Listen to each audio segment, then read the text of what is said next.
Anyway, our next storyteller is, and this is a person with two titles, the Reverend Dr. Nori Rost she's a minister at All Souls Unitarian Universalist Church. Let's have a big hand.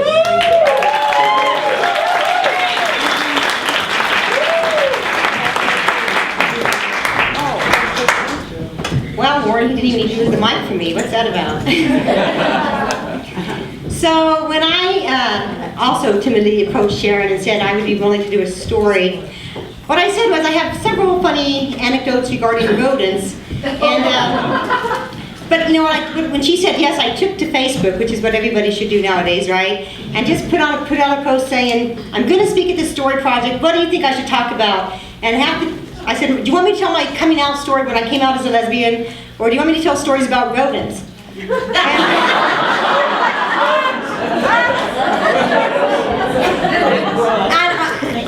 Actually, the vast majority of people said, we want you to do both. So, since I'm a minister, I'm going to attempt to artfully weave this together. But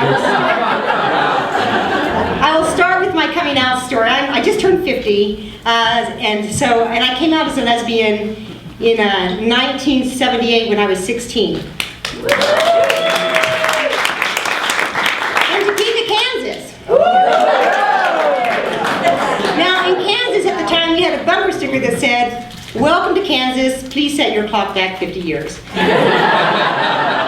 like I was just born. How cool is that? So, well, first of all, you have to understand I was a weird child anyway. I was the youngest of 5, we were very poor, we were on welfare. I went to Head Start. I was in the inaugural Head Start program in Topeka in 1964. And I think that all that had a hand in shaping who I am, but I just could never keep a boyfriend. And in 6th grade, my boyfriend was Jerry Crow. Jerry Crow came from a family of bikers. They looked scary, and he himself already smoked, and I think he had a mustache. He had this really cool Levi jacket with all these motorcycle patches on it. He was the first person I kissed, and he broke up with me. It was sad. So what did I do? Weird 6th grader that I am. I sent him the words to the song, Green Sleeves. Alas, my love, you do me wrong, to cast me off discourteously. And I have loved you oh so long. Delighting in your company. You know, now I can picture him saying, alas, my love. I already had a lot of things going against me, right? So here I am, I'm a junior in high school, and here's the thing about this event. Everything about who I am today, everything. My job, where I live, my education, all stems from this one moment in time. I was working at a Bonanza Steakhouse.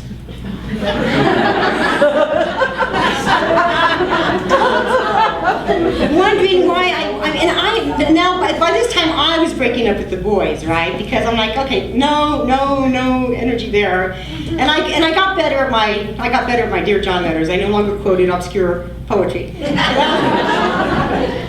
So the owner of this Bonanza, Mrs. Ferris, said, "Oh, my daughter and her roommate from Chicago are coming to manage this store." And I thought, oh, that's fine, interesting. And so I'm in the back room bussing tables one day, and I'm wearing this brown polyester skirt and this orange polyester shirt with cowboy prints all over it and a slightly large straw cowboy hat. Did I bring sexy back or what? And I weighed like 90 pounds. And so I'm in the back room bussing a table, and in walk these two women whom I can only describe as 1978 lesbian chic. They had short feathered hair, they had on chinos, they had on an Oxford shirt. And I looked at them and I instantly knew two things. That's it! They're lesbian and so am I! It was like the ugly duckling seeing the swans flying overhead. I found where I belonged in life. And they I'm still very good friends with Jamie Ferris. We became fast friends. I flew out of the closet because I'm very claustrophobic, so I had found my plan, right? So I wore a t-shirt to high school that said, "How dare you presume I'm heterosexual."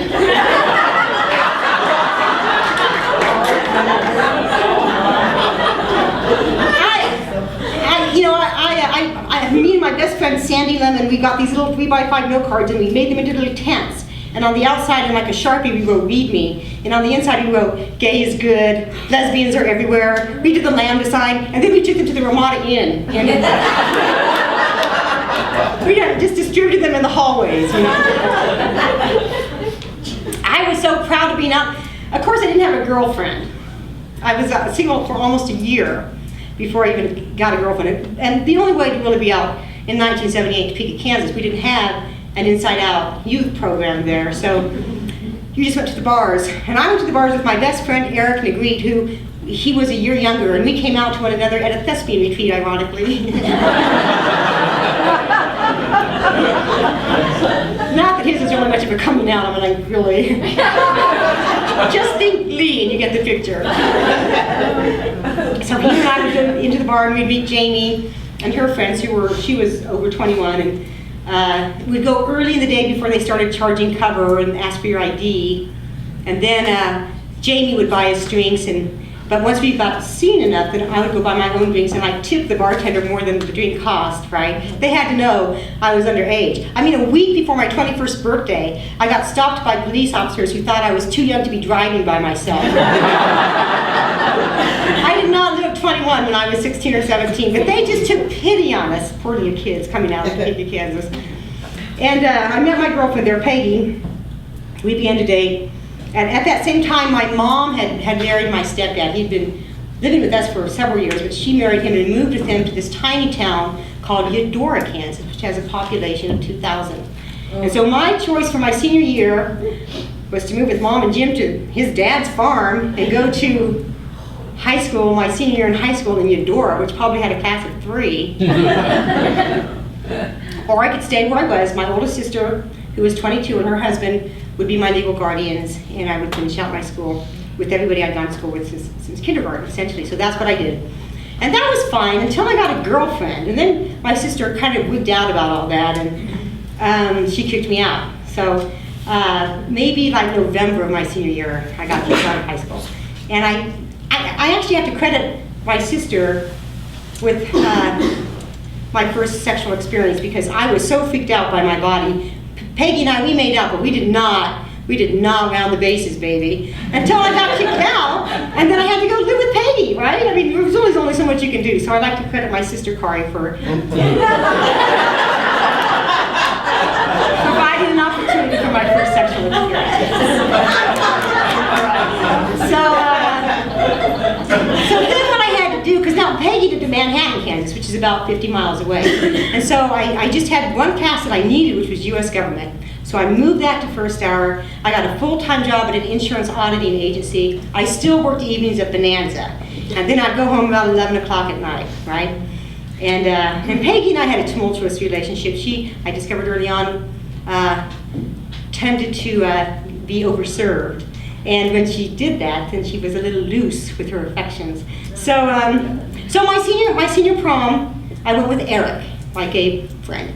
We wore matching tuxedos. He wanted to wear a dress, and I said, Eric, no, just no. You still have a year to go. You're just a junior. Let's be sensible here. So after our senior prom, though, we had these these cream-colored tuxedos with tails, and I had kind of high heels on, and we smoked more cigarettes because they were brown and they matched. It was like a whole outfit. And afterwards we went to the Lambda, the only gay bar in Topeka, and we're dancing and we're being all cool in our tuxedos, and then of course Peggy got overserved and was being a little loose with her affection, so I dispiritedly went home to Manhattan, Kansas by myself in my 1973 green Ford Maverick with the cream top. I'm driving to Manhattan. It's probably about 1 in the morning, and I passed by this huge, like jalopy of a station wagon with the hood was up, and there was this couple that clearly were also biker materials. I mean, the man had a beard down to here, and they had leathers on, and so I thought, well, they look like they need help. So I pull it off. I had taken off my shoes, but of course I still had my tuxedo on, so I walked back to where they were. Is everything okay? And they said, oh man, we're going to this biker conference and convention in Denver. Some friends took our bikes, but now our car's broken down. And I said, just come stay with me. Because why not? I'm in a tuxedo. I can do anything. Peggy never made it home that night, which is a very good thing. I think they slept maybe. We had a roommate who also wasn't there. Maybe they slept in her room. Maybe they slept on the couch. I don't recall. I just know in the morning I got up. I took them to a truck stop where they could easily catch a ride, and they gave me a joint for payment. I thought that was a pretty good deal. So I graduated high school. Oh, this is good. So because I lived so far away, I got I overslept a lot because my days were so busy with 2 jobs and the drive. I would oversleep, and if you oversleep and you live 50 miles from your high school, it's really hard to make your one class.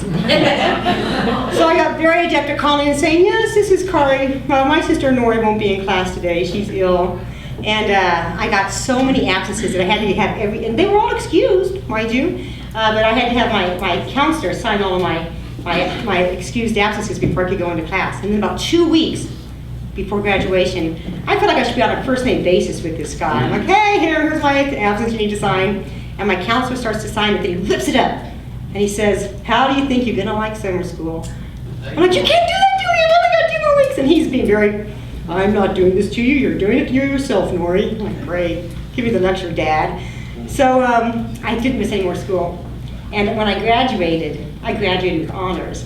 And so we're sitting there, and we have some local business person talking about success and goals in life, and he says, and I'm speaking to all of you, to those of you who just barely made it, and to those of you who are graduating with honors. And I turned to the girl next to me and I said, I did both. I barely made it with honors. That was pretty good. So after high school, my sister and I, Katie, another sister and I, joined the Air Force. It was really a way for us to get some stability in my life. And through that, in basic training, just through getting the little green Gideon's New Testament Psalm and Proverb, and just reading that, I became a Christian. And I'm sure the Gideon Society would love that. But I got stationed in my first base, and I began attending a church called Metropolitan Community Church, which is a queer Christian church. And I was with them for many years, 20 years. I was a minister with them for 20 years. And then I'd like to say, about 2005, I started to make a U-turn. And I outgrew the theology of Christianity. And so now I'm a Unitarian Universalist. But everything stems from bussing the table in the back room of the Bonanza Steakhouse in that one moment. And I wonder sometimes, what if I didn't get a job there? I mean, they almost didn't hire me because they thought I was too small to bus tables. And where would I be now? Would I be unhappily married in Topeka with 6 kids and a faraway look in my eye? Would I belong to Fred Phelps' church? I just don't know.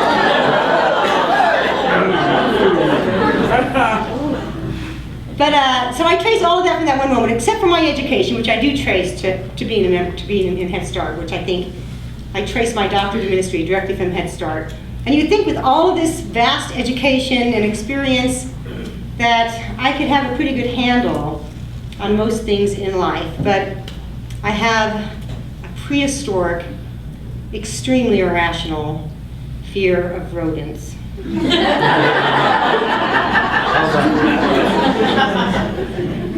And I just don't like them in any way, shape, or form. So I'm going to tell you a few rodent stories. The first one, my son Sam, when he was 7, he had a hamster named Superstar. Now, hamsters aren't rodents because they don't have tails. They're kind of cute, actually. They're sweet. And one night I was putting Sam to bed, and I noticed Superstar was lying in his cage on top of all the shavings instead of burrowed under it, and he looked still. Well, I couldn't say anything to Sam at bedtime, right? That would just be horrifying. So I'm like, go on, up to bed, up to bed, up to bed. And let's turn off the light. I could barely sleep because of a dead rodent in the room next door. Because once a hamster is dead, it becomes a rodent. It is right in the room next to me. I'm shuddering all night long, and of course I don't want Sam to see that right before school, right? So I'm like, come on, help me go, we have to go to school. And all day long, I'm obsessing on what to do with this rodent, because being a good mom, I don't want to pass my neuroses down to Sam, right? So I'm talking to a friend, and she says, use a paper towel. And I say, I can't use a paper towel, I'll feel the rodent's body. She said, use tongs. And I said, I can't use tongs. At the end of the tongs will be a dead rodent. And then I came up with what I still consider to be the most brilliant idea of any parenting ideas I've had. I got a little golf pencil box. I pick up Sam from school and I say, Sam, bad news. Superstar died today. And he of course cries, and we go home and we go into his bedroom and sit on his bed, and I hand him a paper towel and I said,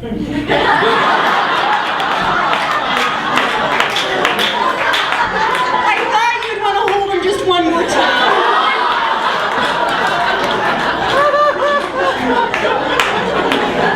Nori Rost, she's passed on. We call up my ex. We have her come over with balloons, 11, one for each of Superstar, the letters of Superstar's name. We release them, they get caught in the wires, it's done. Then 2 years later, I have a cat now who likes to mouse. And I come home to find that Mr. Mistopheles has left me just some mouse cats, right? I'm done with caring about Sam getting my neuroses by this point. So I say, Sam, I'll give you $5 if you throw that mouse in. He says, Mom, because he's remembering Superstar's funeral. He says, we can't throw this mouse head away. It needs a burial. We need balloons. I say, okay. I go to the store. I get this huge red rose mylar balloon, and I come back. And I'm thinking we're just going to release the balloon, but he put this little mouse head in a snack baggie, and he said, I think we should just attach it to the balloon. And I'm thinking it's not going to work, right? I said, okay, fine. And there it goes. And I can just see some little girl, sickly child in the country saying, give Mommy a message from God. And down comes the balloon. Now, Mr. Mistopheles has a brother named Wham, and Wham went too far just last night. I come home, I'm going to take the recyclables out to the backyard, to the container, and there Wham is with this huge bushy tail in his mouth. He had a squirrel. And I'm like, oh my God. And I rush, I slam the door, and I'm like, Sam, Wham's got a squirrel. I'll pay you $5. Take the squirrel. He's like, why do I have to do this? I said, why do you think I had you? And then he gets all right, just like, I like how it's okay to do sex stereotyping with me when it's a rodent involved.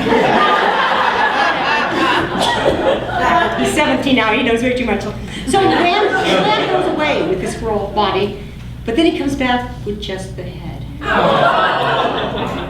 like, Sam, you gotta go get it. I'll give you $5 for every body part you take. And he did. He said, that's the grossest thing you've ever asked me to do. And I said, that's why you're my son. So, I don't know why I had this irrational fear. I don't know why people have irrational fears about gay and lesbian people either, or trans folk, or bisexuals. We do. Some do. And it impacts our world a lot worse, perhaps, than my irrational fear of rodents. But maybe I can learn. I did the other day, because Sam wasn't there, pick up a dead mouse that Wham left in the yard. I'm sure the neighbors appreciated that, because I'm talking to myself. I have a napkin. Okay, you can do a word. There it is. Okay, just pick it up by the tail, it's moving. It was horrible. It's crazy, isn't it? We all have irrational fears. Some perhaps are more serious than others, but I'm going to try. My goal is to try to become more stoic about mine, because Sam's going to be out of the house in 2 years, and I don't know if he's going to like me to call him. But those are my stories.